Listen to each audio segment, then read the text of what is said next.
Hello, I'm John A.G., and what just happened is not a headline that fades in the next cycle. It is a structural rupture in how fiscal policy, trade authority, and market confidence intersect. The United States Supreme Court struck down President Trump's use of the International Emergency Economic Powers Act as the legal foundation for his reciprocal tariff regime. Within hours, the president publicly rejected the ruling and announced new temporary tariffs, initially set at 10% on global imports, then raised to 15%. Markets reacted immediately. The dollar weakened. Gold surged toward its all-time high, trading near $5,176 per ounce. Silver accelerated sharply to $87.84 per ounce, a two-week high, advancing more than 7% in under 2 trading sessions. That is not random volatility. That is capital repositioning around structural risk. The ruling did not just interrupt a trade policy, it destabilized a fiscal assumption. According to the Committee for a Responsible Federal Budget, invalidating the emergency tariffs effectively deepens the U.S. fiscal hole by roughly $2 trillion. That figure reflects the projected revenue that will no longer materialize under the original framework. The federal deficit for fiscal year 2026 had stood at $600 billion by the end of January, approximately 20% lower than the same period the prior year, largely because tariff revenue was flowing in. That revenue is now uncertain. Moreover, the Penn-Wharton budget model estimates that approximately $175 billion in tariff revenue already collected may face refund risk. Revenue that was booked and allocated could be reversed. The immediate assumption circulating through markets is that replacement tariffs, introduced under a different legal authority, restore fiscal continuity. That is the comfort narrative. It assumes courts will uphold the new structure, and that international partners will accept the revised regime without disruption. But markets are not pricing comfort. They are pricing uncertainty. The European Union has openly questioned whether to proceed with ratification of the Turnberry Agreement, the trade framework negotiated last summer. The chairman of the European Parliament's Trade Committee described the situation as pure customs chaos, reflecting confusion among trading partners regarding which tariff architecture is legally durable. India has signaled similar unease. Trade flows depend on predictability. When predictability weakens, capital hesitates. The deeper mechanism is straightforward. Fiscal credibility supports currency strength. Tariffs were functioning as a quasi-tax instrument, partially offsetting expansive tax and spending legislation, including the administration's major fiscal package. Remove that offset, and deficit projections widen. Wider deficits imply greater Treasury issuance. Greater issuance increases supply in bond markets. Unless demand scales proportionally, yields adjust upward, or the Federal Reserve must ease conditions to stabilize borrowing costs. Either pathway places pressure on the dollar. The dollar index fell toward 97.45 following the ruling. In currency markets, 1/3% move driven by institutional reallocation rather than economic data is meaningful. The direction matters.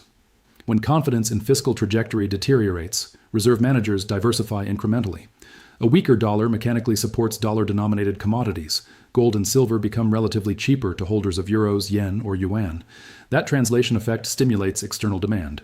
But the psychological component is more significant. Precious metals rise when confidence in sovereign fiscal discipline thins. This fiscal disruption is unfolding alongside geopolitical tension. Reports indicate President Trump is considering a limited military strike on Iran to strengthen leverage in nuclear negotiations. Official statements still emphasize diplomacy, yet the introduction of military probability shifts risk assessments. Energy markets do not wait for confirmation. They price possibility. Simultaneously, Ukrainian drone strikes on a Transneft pipeline pumping station have disrupted Russian crude supply flows toward Hungary and Slovakia. Oil prices climbed above $72 per barrel, reaching 6-month highs. Energy inflation feeds rapidly into broader cost structures: transportation, manufacturing, food production. If oil remains elevated, inflationary pressure persists. This intersects directly with macro conditions. U.S. GDP growth slowed to 1.4% annualized in the fourth quarter of 2025. That is not contraction, but it signals deceleration. At the same time, core PCE inflation, the Federal Reserve's preferred measure, reaccelerated to 3% year over year. Slowing growth with persistent inflation compresses policy flexibility. In such an environment, traditional asset classes struggle to find equilibrium. Equities face margin compression.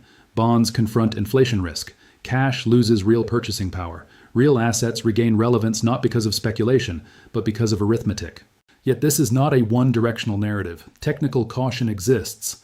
Gold is approaching a key 61.8% Fibonacci retracement level for the third time in this cycle, echoing a pattern observed before the 2011-2012 correction.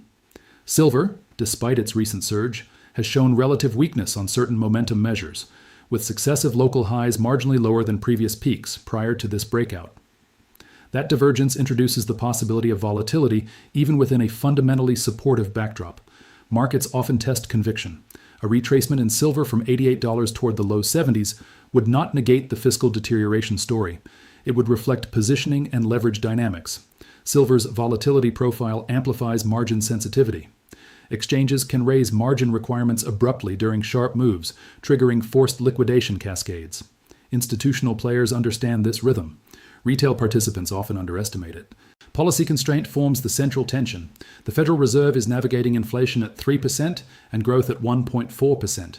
Cutting rates to support growth risks reigniting inflation, particularly if energy prices remain elevated. Holding rates high increases borrowing costs for an expanding federal debt stock. Interest expense already consumes a growing share of government revenue. Remove projected tariff inflows and introduce potential refund liabilities, and the Treasury's borrowing requirement expands further. System fragility emerges through accumulation, not explosion. Trade uncertainty delays investment. Energy shocks elevate inflation expectations. Slowing growth reduces tax intake. Widening deficits increase issuance. Rising issuance pressures yields. Legal disputes weaken policy clarity. International skepticism complicates diplomacy. Each layer reduces elasticity. The metals market is responding to this compression. Gold near $5,176 and silver at $87.84 reflect recalibrated risk assessment. These prices are not emotional spikes. They represent capital-seeking insulation from fiscal unpredictability. What makes this moment distinct is the convergence. A Supreme Court ruling removes a revenue mechanism. The executive branch reinstates tariffs under new authority within hours. International partners question trade stability. The dollar softens. Energy prices rise amid geopolitical tension. Growth slows while inflation persists. Each variable reinforces the others. Confidence does not collapse overnight. It thins gradually. Markets sense thinning before headlines acknowledge it. Precious metals often move during that thinning phase because they operate outside the sovereign liability chain. They are not promises. They are assets. The question now is not whether volatility continues. It is whether fiscal credibility can be restored quickly enough to prevent incremental diversification away from dollar exposure from becoming a durable allocation shift. The second layer of this development is not about tariffs themselves. It is about what their removal reveals. For months, fiscal projections quietly incorporated tariff revenue as a stabilizing inflow. That inflow allowed deficit trajectories to appear less severe than they otherwise would have been. When the Supreme Court removed that mechanism, the illusion of partial offset disappeared instantly. The projected $2 trillion deterioration is not abstract. It changes debt issuance schedules, borrowing assumptions, and long-term sustainability models. The assumption that replacement tariffs restore equilibrium underestimates legal and diplomatic friction. Even if the new 10 to 15% tariffs survive judicial scrutiny, markets now recognize that executive trade authority is contestable. That recognition alone increases policy risk premium. When multinational corporations cannot confidently predict input costs or market access, they delay capital allocation. Delayed capital allocation suppresses productivity growth. Lower productivity growth reduces future tax receipts. Reduced tax receipts widen deficits further. This is the feedback loop that markets are beginning to price. The European Union's hesitation regarding the Turnberry Agreement is not symbolic. It signals that U.S. trade credibility has weakened at the margin. When partners question whether agreements will survive domestic legal review, they demand concessions or delay commitments. India's signals of concern reinforce that trade policy uncertainty is no longer bilateral, it is systemic. Global supply chains rely on stable tariff structures. Instability translates into higher precautionary costs across industries. Higher precautionary costs are inflationary. Oil above $72 per barrel compounds this pressure. The Ukrainian strike on the Transneft pumping station was geographically specific but economically broad. Energy supply disruption tightens global inventories and elevates forward price expectations. Elevated energy costs feed directly into transportation, chemicals, agriculture, and manufacturing. If crude sustains current levels or advances further, headline inflation may resist further decline. Now layer that onto an economy already slowing to 1.4% annualized growth. That growth rate is fragile. It leaves little buffer for external shocks.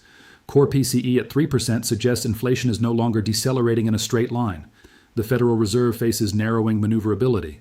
A rate cut designed to cushion growth could reignite inflation expectations. A rate hold or hike designed to contain inflation could further slow activity and intensify fiscal strain through higher interest expense. This is the monetary trap component. When fiscal deficits expand by an additional $2 trillion in projections, Treasury issuance must rise accordingly. Increased issuance competes for capital. If private demand does not absorb the supply at current yields, rates adjust upward. Higher yields increase government interest expense. That expense, already rising, becomes a larger line item in federal outlays. As interest expense grows, discretionary fiscal space shrinks. If the Federal Reserve intervenes indirectly by easing policy to contain borrowing costs, real yields decline. Declining real yields historically correlate with stronger precious metals prices because the opportunity cost of holding non-yielding assets falls. If the Fed refrains and allows yields to rise, the fiscal burden intensifies and growth may weaken further, again reinforcing long-term demand for defensive assets. Either direction tightens flexibility. Institutional capital interprets this not as crisis, but as compression. Large funds adjust allocations gradually. They increase gold exposure within diversified portfolios. They extend optionality in commodity-linked equities. Central banks, already net buyers of gold in recent years, have additional justification to diversify reserves at the margin. Silver benefits indirectly from gold flows and directly from its dual role as monetary metal and industrial input. Yet markets are rarely linear during structural transitions. Technical analysts continue to note caution signals. Gold's approach to key retracement levels for the third time in this cycle echoes the pre-correction pattern observed in 2011-2012. Silver's prior sequence of marginally lower highs before this breakout suggests momentum divergence. Such divergences often precede volatility rather than immediate collapse. Volatility is not contradiction, it is process. Silver's surge above $87 in less than 2 sessions likely included short covering and momentum-driven buying. If price retraces toward the mid-70s, forced liquidation from leveraged positions could amplify the move. Exchanges retain authority to raise margin requirements in response to heightened volatility. Higher margin requirements can trigger selling pressure independent of fundamentals. Institutional participants anticipate these dynamics and often accumulate during forced liquidation phases. The key is that technical corrections occur within structural frameworks. A correction does not erase fiscal deterioration, it tests conviction. Now consider the potential $175 billion refund exposure. If courts ultimately require repayment of tariffs previously collected, the Treasury must issue additional debt to fund those refunds. That issuance occurs against a backdrop of already expanding deficits. The optics matter. Markets assess not only current deficit levels, but trajectory. A trajectory that steepens abruptly invites repricing. Currency markets often react subtly before bond markets fully adjust. The dollar's drift toward 97.45 may reflect incremental diversification rather than panic selling. Reserve managers diversify gradually to avoid signaling. Even modest shifts across large portfolios can influence trends over time. Gold's steady ascent toward $5,176 and silver's acceleration reflect that steady shift. Policy communication becomes critical. If the administration signals durable legal grounding for replacement tariffs and clarifies long-term trade strategy, some uncertainty premium could recede. If geopolitical rhetoric regarding Iran de-escalates and energy prices stabilize, inflation expectations may ease. If growth data rebounds above 1.4% without inflation acceleration, confidence may recover incrementally. But absent those stabilizers, compression intensifies. The structural issue is not tariffs in isolation. It is the narrowing of coordinated policy space. The executive branch seeks revenue and leverage through trade policy. The judiciary constrains authority. International partners question commitments. The central bank balances inflation and growth. Fiscal authorities face widening deficits and rising interest expense. Each institution operates within its mandate, yet the interaction reduces systemic elasticity. Precious metals respond to elasticity loss. They do not require crisis. They require uncertainty in fiscal arithmetic and currency confidence. Gold and silver often rise during periods when policymakers appear reactive rather than proactive. At present, markets are observing reactive sequences. A Supreme Court decision invalidates a policy. The executive immediately introduces an alternative. International partners express confusion. Energy disruptions add inflation risk. Growth slows. Inflation persists. Deficit projections widen. Institutional investors are not waiting for clarity to adjust hedges. They are adjusting as clarity diminishes. Still, discipline demands recognition of counterforces. If technical resistance near prior highs holds and metals fail to sustain upward momentum, short-term consolidation is plausible. If replacement tariffs generate partial revenue continuity and refund liabilities prove limited, deficit projections may stabilize somewhat. If geopolitical tensions ease, energy prices could retrace, relieving inflation pressure. Markets will test these possibilities. The larger question is whether fiscal credibility can be rebuilt faster than capital reallocates defensively. Once diversification trends gain momentum, they can persist beyond the initial catalyst. The system is not collapsing, it is tightening. The tightening is visible in bond supply, currency drift, commodity repricing, and geopolitical overlay. The metals market is absorbing that tightening. Whether it accelerates or pauses depends on how quickly policy coherence reasserts itself in an environment where legal constraint, fiscal expansion, and geopolitical tension have converged simultaneously. The final dimension of this shift is structural, not episodic. Markets can absorb political conflict. They can absorb court rulings. They can absorb temporary tariff adjustments. What becomes more difficult to absorb is a sustained narrowing of policy flexibility occurring across fiscal, monetary, trade, and geopolitical fronts at the same time. The $2 trillion projected deterioration in the fiscal outlook is not merely a headline figure. It alters forward debt to GDP trajectories, interest expense projections, and long-term funding assumptions. When deficits widen structurally, Treasury issuance must increase structurally. Increased issuance requires either stronger demand or higher yields. If demand does not scale naturally, yields adjust upward to attract capital. Higher yields increase federal interest expense. Federal interest expense is already one of the fastest growing components of government outlays. As it rises, it competes with discretionary spending. That reduces fiscal maneuverability. If policymakers respond by expanding borrowing further, markets reprice risk. If they respond by tightening spending, growth slows further. Neither path is frictionless. The potential $175 billion refund exposure intensifies this constraint. If tariff refunds are required, the Treasury must issue additional debt to finance repayments. That issuance occurs not during surplus conditions, but during an already expanding deficit cycle. Investors evaluate not just the level of debt, but the credibility of revenue sources. When a revenue mechanism is invalidated by the judiciary, credibility weakens at the margin. Reserve currency status is resilient, but not immune to gradual diversification. The dollar index's movement toward 97.45 may appear modest. However, incremental rebalancing across global portfolios can produce sustained trends. Central banks do not announce strategic diversification decisions in advance. They adjust quietly. Gold purchases by central banks have been elevated in recent years. A deterioration in U.S. fiscal optics reinforces the rationale for continued diversification. Gold near $5,176 per ounce and silver at $87.84 per ounce reflect this environment. These price levels are not emotional extremes. They are repricing of risk.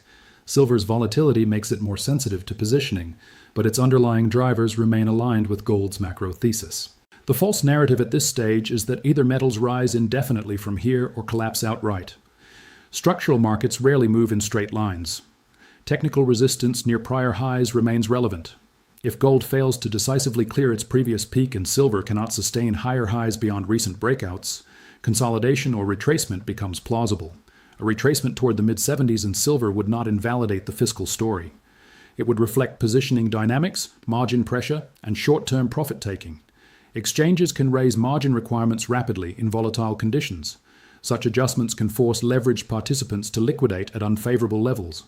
Institutional capital often anticipates these episodes and accumulates incrementally during weakness.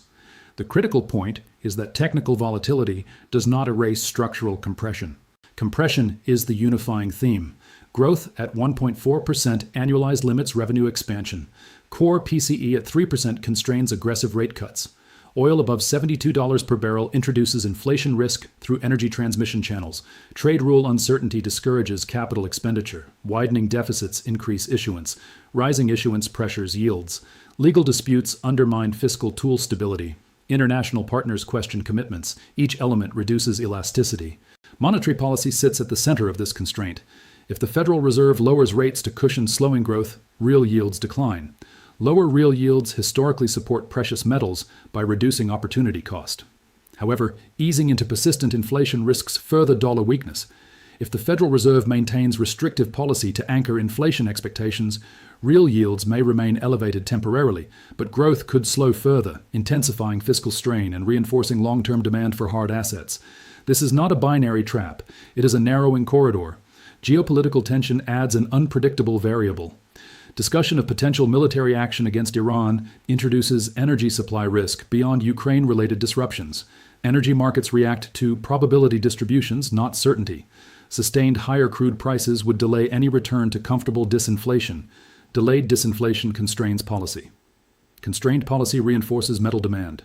Institutional investors evaluate these interlocking constraints through scenario frameworks. In a stabilization scenario, replacement tariffs withstand legal challenge, refund exposure proves limited, energy prices retrace, and growth stabilizes modestly above 1.4% without inflation acceleration. Under such conditions, metals could consolidate and the dollar might stabilize. In a stress scenario, legal challenges persist, refund liabilities materialize at scale, energy prices remain elevated or rise, and growth weakens further. Under that configuration, deficits expand faster, issuance increases, real yields decline, or policy credibility erodes, and metals attract sustained allocation flows. Markets are currently positioned between these scenarios. What distinguishes the present environment is not crisis but convergence.